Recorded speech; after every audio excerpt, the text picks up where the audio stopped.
Ahead of the last election, Tony Abbott promised he would be a Prime Minister for Aboriginal Affairs. He promised a referendum to recognise Aboriginal and Torres Strait Islander peoples in the Constitution and said he would put forward a draft amendment within 12 months of taking office. Well, obviously that deadline has now passed, and this week the Minister for Indigenous Affairs, Nigel Scullion, indicated that the government's likely to delay any formal discussion or any formal referendum until at least 2017, so beyond the next election. Well, Noel Pearson is a lawyer and an activist and chairman of the Cape York Partnership. He was also a member of the expert panel on constitutional recognition, which was established by the Gillard government. That panel initially recommended a clause to outlaw racial discrimination by governments. There was a clause to go into the Constitution. But now, in his quarterly essay titled A Rightful Place, Race, Recognition and a More Complete Commonwealth, Noel Pearson's adopted a different attitude. He joins me in the breakfast studios. Noel Pearson, welcome to breakfast. Good morning, Fran. Noel, your essay, can I congratulate you? It's a compelling reminder of the impact of colonisation. It's a really strong argument of change which must occur. But at the root of your argument, I think, is what you describe as the extreme minority status of Indigenous Australians, which means they're effectively shut out of Australian democracy, routinely and invariably, you say, and it comes down to the maths. With 3% of the population, Indigenous Australians don't have the power, really, to elect anyone as a bloc. What's the impact of that? It means that the laws and policies that apply to our people and that underpin our future are not determined by us. We have virtually no say over it. And every nation across the world, every democracy, has always fashioned the shape of their democracy to take account of their particular circumstances. Now, our circumstance in Australia is one of extreme minority status. We're not like the Maori in New Zealand, who are 12% of the population. We are only 3% spread over the entire continent.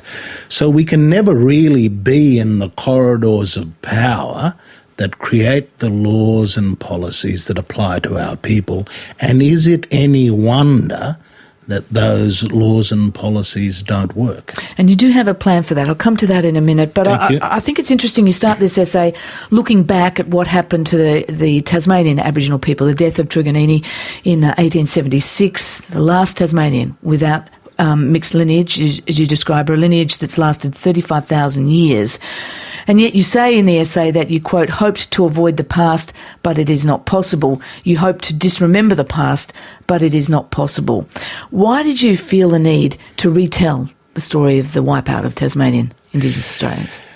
Because I was at Gama with the Yolngu people and talking to Galarrwuy Yunupingu in relation to his anxieties for the future of the Yolngu. And I was struck by the idea that it's the same existential anxiety that the Tasmanians must have experienced in those first 50 years after the landing of the whites at Risdon Cove. An anxiety that colonisation was going to mean the complete eradication of their society, their connection with their homelands, and indeed, in the end, their entire existence. I was struck by the idea that something that had happened at the first half of the 19th century is something that groups like Galarrwuy's people and Indigenous groups across the country still harbour today. Galarrwuy's striking words that I read were, it's like a splinter in his mind. The anxiety never goes away.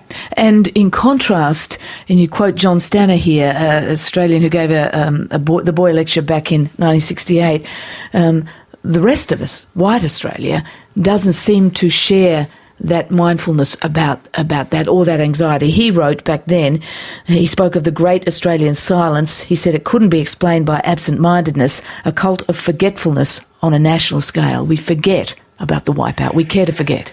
Well, because I've been reading again about Tasmania's history, and I've read a stack of books and been reflecting on this whole question. The essay is really a meditation about history and philosophy more than constitutional law, but I want to say that during that reflection, I reflected on my own kind of sidelining of that history. As an Aboriginal Australian, I reflected on why is it that this cult of forgetfulness that Stanner talked about has such a grip in the minds of all Australians, black and white, because the truth of what happened in Tasmania is so horrific. And we just kind of moved on, haven't we? And we've moved on. I want to come to the details of the Constitution, but you say your argument, your essay is more than that, and you talk about you propose a more complete commonwealth as something to aspire to. What does a more complete commonwealth look like? I think that there's a basic hidden architecture to Australia, and it constitutes three parts. I call it the kind of triune nation, and that is the fact of our Indigenous heritage. As much as we don't recognise that now in any formal way, Australia's foundation is the Indigenous heritage painted on this continent. The second part of it is our British inheritance. The institutions that we take for granted are a direct inheritance from Britain. And a third part is our migrant triumph. You know, the triumph of immigration, the gifts of peoples from all over the world.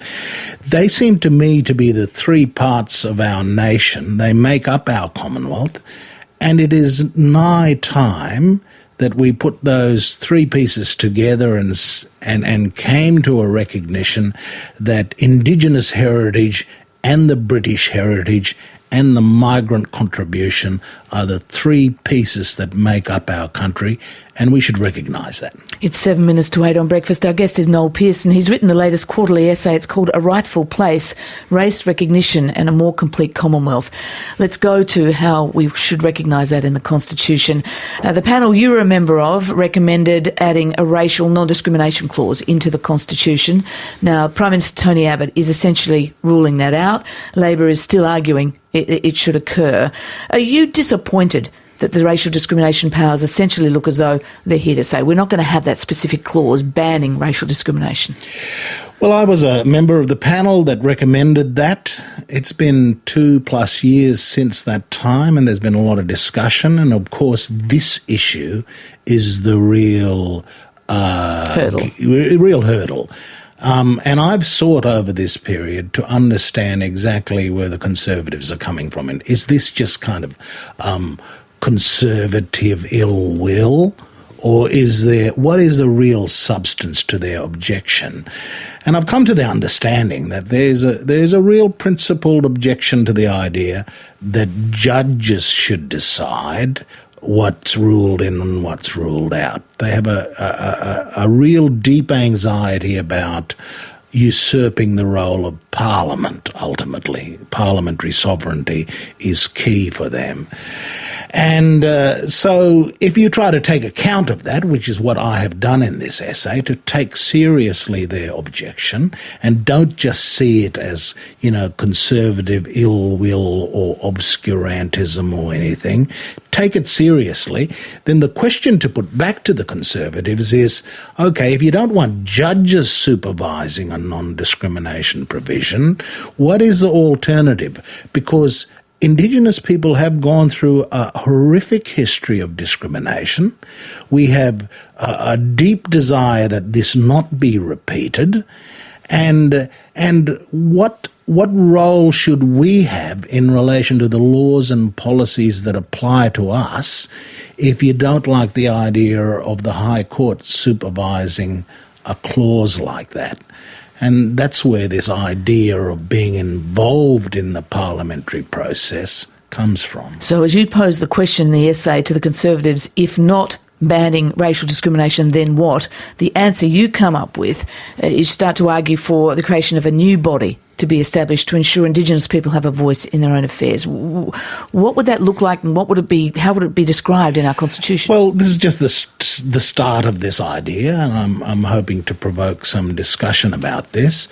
But I think that Parliament should receive the advice and recommendation and proposals of Indigenous peoples in relation to the laws and policies that apply to them. This would attack the central problem of 3% versus 97%, our extreme minority status. And how is it that this very small minority who are Indigenous to this country can nevertheless have a voice that Parliament can hear, if not always listen to? They can at least hear the voice of Indigenous people in relation to what they think their future should be. Obviously, this is a long discussion and we're right in the middle of it, and the timing is going to be pushed out a little now. I know we may or may not discuss that, but one key thing we're arguing about at the moment in the run-up to this referendum, whenever it may occur, is whether the recognition of the prior ownership of this country and prior existence in this country of Aboriginal Australians be recognised in a preamble to the Constitution or within the Constitution itself. Does that matter? Well, the argument of the Conservatives is that the Constitution proper is not the place for grand poetry and vision. And I hear that argument. My concern is to have substantive hooks in the Constitution, so a new law-making power for the Commonwealth Parliament that's not based on race. I think there's consensus around that generally. Getting rid of Section 25 that contemplates racial discrimination in relation to voting. There's consensus about getting rid of that.